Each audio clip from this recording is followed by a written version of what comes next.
Are the predators a society of adult teenagers with arrested development? It's a good question, and it's raised by a subscriber of mine called Toma. Sorry if I'm doxing you somewhat here, Toma, but it's a good message, and I said I'd do a video response, so let's go through it. So Toma says, a philosophical reasoning for the predator society. This is by no means canonical and not supported by any official sources.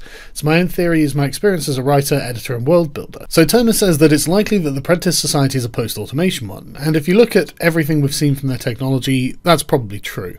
I can't imagine there are too many predators doing manual labour or things like that, packing boxes in factories, etc. I'm sure this is an entirely automated civilization, which is why the predators have been allowed to become as they are.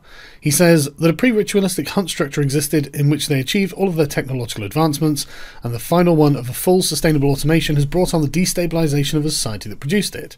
Basically, it's the communist utopian dream in which poverty no longer exists, so all anyone does is sit around reading poetry and practicing archery. With no real need for advancement in society by material gains, a culture will develop with a different status symbol. Now, I think that's really, really true, and I've said that before in previous videos.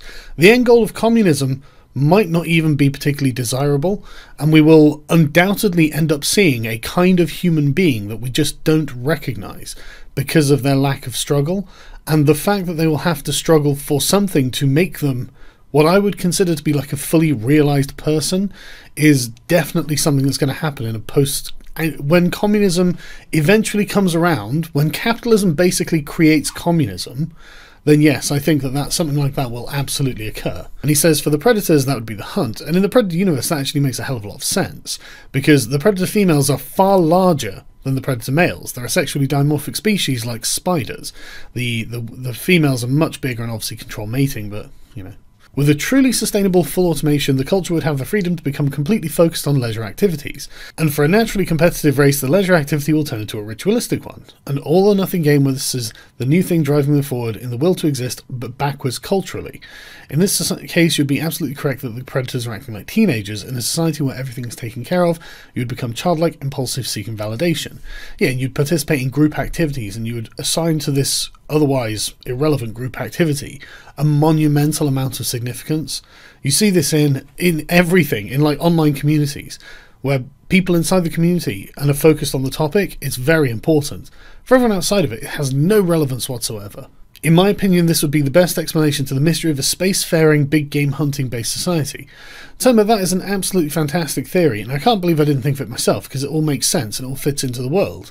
It gives the young male predators something to do, it means that the species isn't genocidal or warlike, and it actually provides meaning to the things that have been done. This actually infuses the hunt with meaning, because this is about how you create a family and advance in the society. I have also heard people saying things like what you see in the Predator films and in the Predator books and whatnot is the aristocratic class of society, and there may be like an underclass, but I haven't actually seen anything that confirms that yet. But if anyone has anything, let me know, because I would love to know whether they're post scarcity or not, because really, look at the technology, they're bound to be, aren't they? They kind of, you'd think they'd have to be.